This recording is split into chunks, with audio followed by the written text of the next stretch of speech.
cada dia que eu fico longe, eu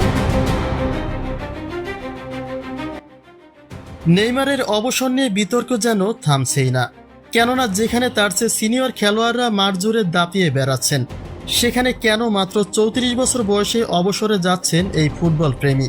তিনি তো চাইলেই আগামী বিশ্বকাপটাও খেলতে পারেন, তাহলে হঠাৎ কেন তার এমন সিদ্ধান্ত? যা নিয়ে চর্চা শুরু হতে বেরিয়ে এলো থলের বিড়াল। কোচ আনচেলত্তি হচ্ছেন নেইমারের বিদায়ের প্রধান কারণ। নেইমারকে বিশ্বকাপের একাদশে নিতে চাননি আনচেলত্তি।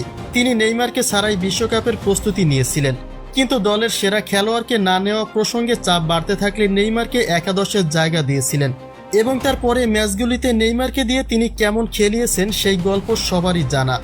বলতে গেলে মাঠে শুধুমাত্র পানি টানার কাজের জন্য নেইমারকে তিনি রেখেছিলেন।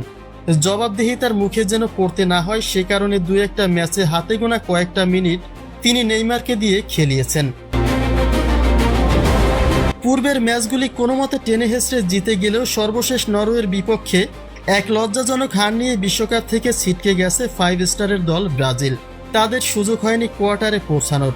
শুরু থেকে ব্রাজিলের প্রতি নরওয়ে আক্রমণাত্মক খেলায় ব্রাজিল গোলশূন্য থাকার পরেও নেইমারকে নামানো হয় 70 মিনিটের পরে, যে সময়টা জয় ছিনিয়ে আনার জন্য পর্যাপ্ত ছিল না। সবশেষে পেনাল্টিতে তার পায়ের করা একটি গোলে কোনো মতে সম্মান টিকেছে ব্রাজিলের।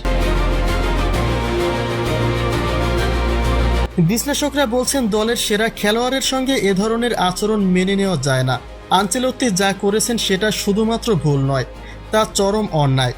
নেইমারকে শুরুর একাদশে জায়গা দিলে প্রথম পেনাল্টিতে নিঃসন্দেহে একটা গোল পেত ব্রাজিল, আর তাই হতে পারত জয়ের জন্য মূল হাতিয়ার।